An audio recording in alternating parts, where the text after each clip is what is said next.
The morning started like any other at the real daytime show, bright lights, buzzing crew, and the familiar hum of cameras warming up. But what no one on set could have predicted was that this particular episode would turn into one of the most talked about moments in daytime television history. Sitting in the guest chair that morning was the legendary Marla Gibbs, a Hollywood icon whose career spanned more than 6 decades. Known for her sharp wit and groundbreaking roles in The Jeffersons and 227, Marla carried an air of wisdom that commanded respect the moment she entered a room. Producers were thrilled to have her. The plan was simple: celebrate her incredible journey, discuss the changing face of television, and highlight how women of color had shaped Hollywood. Sitting across from her was Garcelle Beauvais, an actress, talk show host, and one of the Real's most charismatic personalities.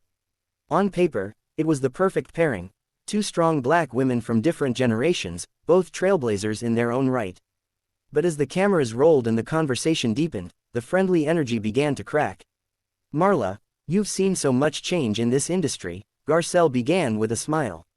"Would you say that the new generation of actresses, especially women of color, are finally getting the opportunities that weren't available before?" It was an innocent question, meant to set the stage for a discussion about progress.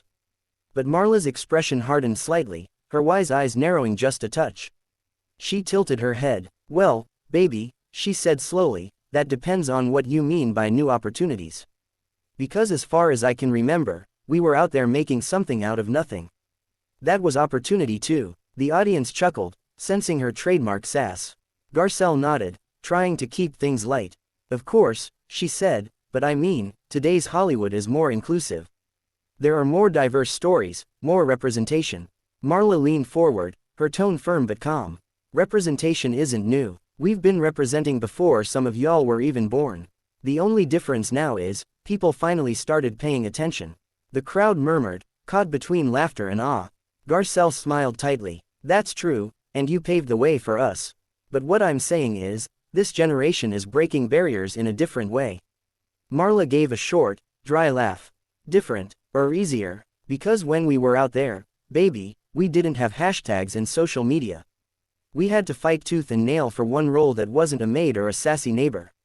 And now people want to act like we didn't do anything because we didn't have 1 million followers." The air in the studio shifted. The co-hosts, Adrian, Lonnie, and Jeannie, exchanged glances. They could tell this was heading somewhere unpredictable. Lonnie tried to jump in, offering, "Marla, I think Garcelle just means that progress builds on what you and others started." But Marla wasn't ready to move on. "I know what she meant, sweetheart," she said with a smirk. "I just don't like the way she said it." The audience gasped, then fell into uneasy laughter. Garcelle adjusted in her chair, clearly taken aback. "Ms. Gibbs, I didn't mean any disrespect," she said politely. "I have so much admiration for what you've done. You're a legend." Marla nodded but didn't soften. "Then don't talk about my generation like we're history books gathering dust. We're still here, still working, still relevant. Legacy doesn't mean retired." Her words landed heavy. Even the camera operators seemed to pause for a moment. Garcelle took a slow breath, trying to regain control. "I hear you," she said carefully. "But there's also something powerful about acknowledging that the industry evolves. That's not erasure, it's growth." "Evolution or erasure?" Marla shot back. "Because there's a difference." That single line hit like thunder. The audience erupted in murmurs and whispers. Adrian visibly shifted in her seat, unsure whether to steer the conversation elsewhere or let it unfold. But Garcelle wasn't one to back down either. She straightened up and met Marla's gaze directly. "I would never erase what you've done," she said, her tone firm but still composed. "I'm saying we're continuing what you started. You should be proud of that." "Oh, I am proud," Marla said, her voice steady. "But I'm also tired of people acting like they invented change. We were doing this before social media told the world to care. We did it when it wasn't fashionable, when it wasn't safe."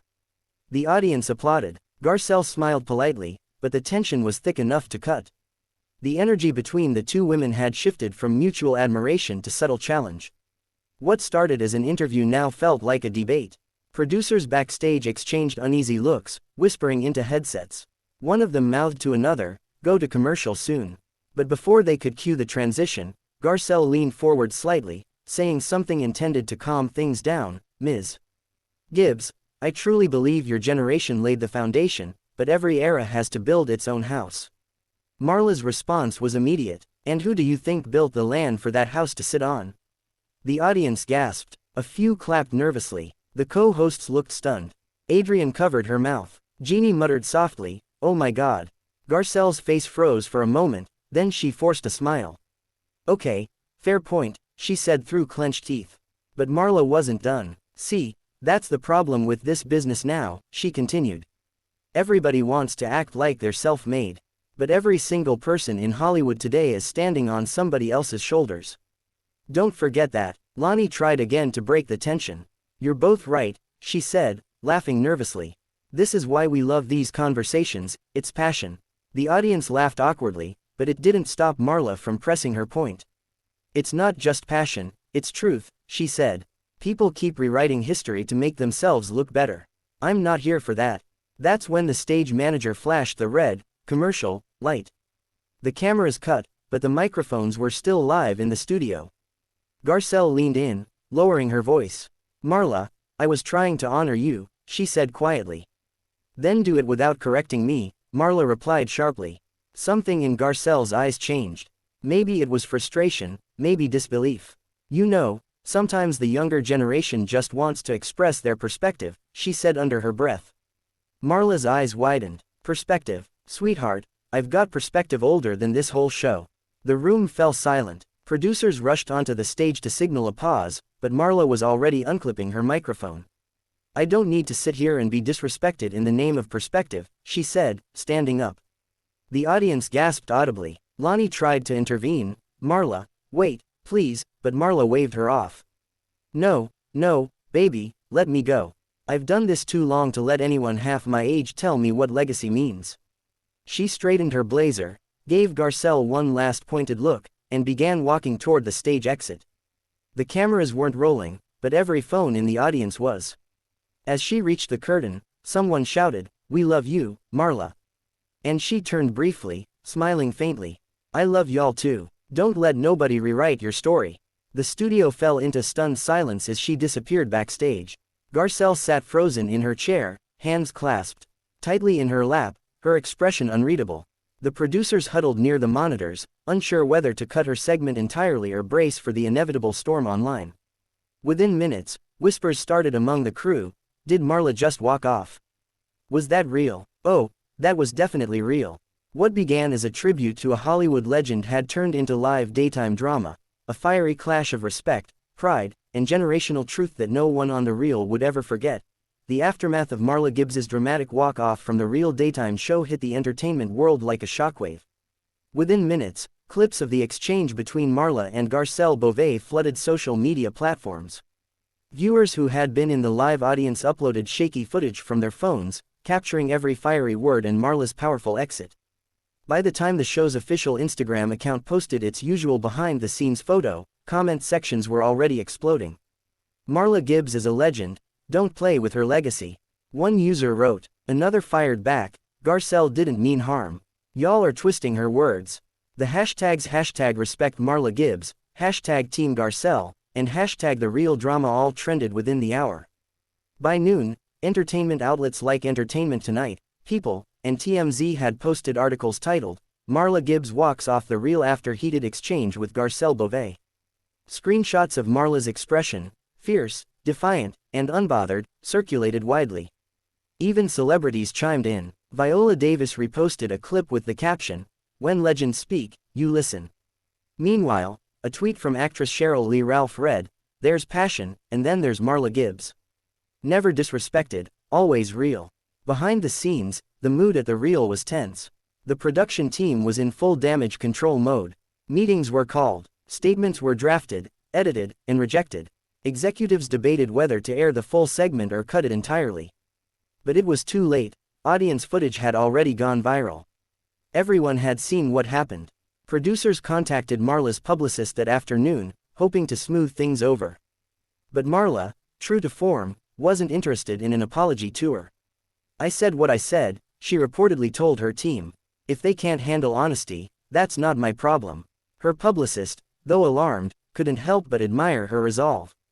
That evening, the reel issued a short, carefully worded statement. "Greater than, today's discussion with the legendary Marla Gibbs became a passionate exchange about progress, legacy, and representation. We have nothing but respect for Ms. Gibbs and appreciate her contribution to entertainment history. But Garcelle Beauvais' response was more personal. On her Instagram story, she posted a simple message over a black background. Greater than, no disrespect was ever intended. I have nothing but love and admiration for Marla Gibbs, who paved the way for so many of us. While some fans applauded Garcelle's grace, others accused her of damage control. Too little, too late, one follower commented. She should have respected her on the couch, not on Instagram. Meanwhile, Marla's team decided to respond the next morning with a statement of their own. Greater than, Ms. Gibbs stands by her words. She believes in speaking truth, especially about the women who opened doors long before it was fashionable to do so. She appreciates the outpouring of love from her fans and hopes this moment sparks meaningful conversations about respect and legacy. The internet erupted again. Morning talk shows picked up the story. On Good Morning America, a segment titled, When Generations Clash, Marla Gibbs and Garcelle Beauvais heated debate, played clips of the moment, followed by analysts discussing whether the incident reflected a deeper issue in Hollywood, how the entertainment industry often celebrates new voices at the expense of those who came before. By that afternoon, fans had dug through old interviews where Marla spoke about feeling overlooked by modern Hollywood. The narrative shifted from Marla overreacted to Marla had a point. Editorials appeared online praising her courage to speak out, especially at 93 years old. She's earned the right to be unapologetic, one Variety columnist wrote. Marla Gibbs is not angry, she's authentic. Still, not everyone agreed. Some critics felt Marla's behavior was disrespectful and unprofessional, claiming she had overshadowed an opportunity to bridge generations. On The View, co-host Sunny Hostin commented, I think both women were right and wrong. Garcelle tried to uplift her, but Marla wanted recognition, not reassurance. Amid the noise, ratings for The Real skyrocketed. The episode, despite the chaos, drew the show's highest numbers in nearly a year. Producers, though frazzled, couldn't ignore the publicity boost.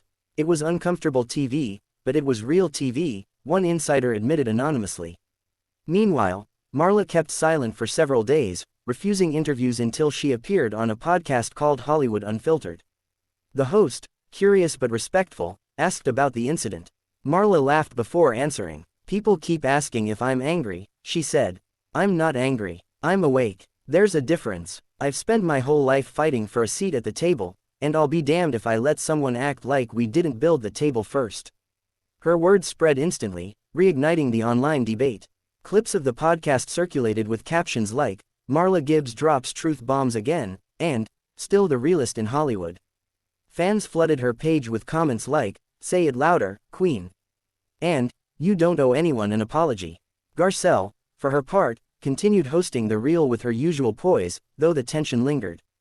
During a later episode, she decided to address the controversy head-on.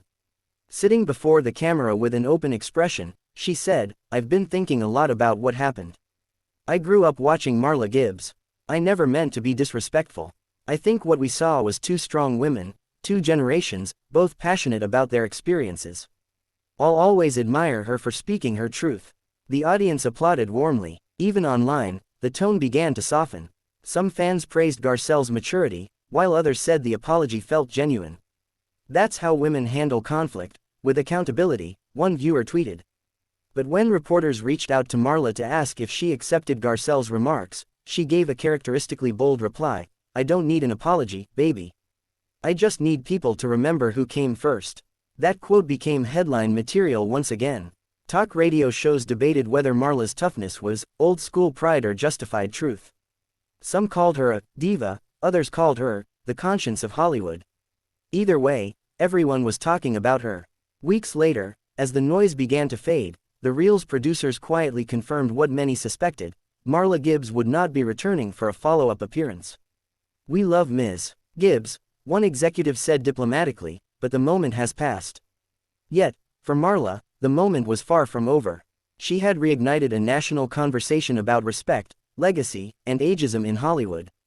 Younger actresses began publicly thanking her for her influence. Taraji P. Henson wrote on X, Marla Gibbs walked so we could run. Don't ever forget that. In her next interview with Essence magazine, Marla reflected on everything with her trademark wit. "People keep calling it a meltdown," she said with a chuckle. "Honey, that wasn't a meltdown, that was a wake-up call. You can't celebrate the future while stepping on the past." The quote went viral again, printed on fan-made t-shirts and shared endlessly on TikTok. Even Garcelle liked a post that featured it, a quiet sign that perhaps time had cooled the fire. By the time months passed, what began as a heated argument had evolved into a cultural touchstone, one that reminded audiences of the power of authenticity. Marla Gibbs had once again proven that her voice carried as much strength as ever. In her final public comment about the incident, Marla appeared on a red carpet and was asked if she regretted walking off the reel. She smiled knowingly and replied, "Regret? No, darling, I've been fired before, but this time, I fired them." The crowd around her burst into laughter and applause. Cameras flashed. For Marla, the moment wasn't about controversy anymore, it was about reclaiming her story, on her terms. And as one fan wrote in a viral post that perfectly captured the spirit of the whole saga. Greater than, Marla Gibbs didn't just walk off the reel. She walked straight into history, again.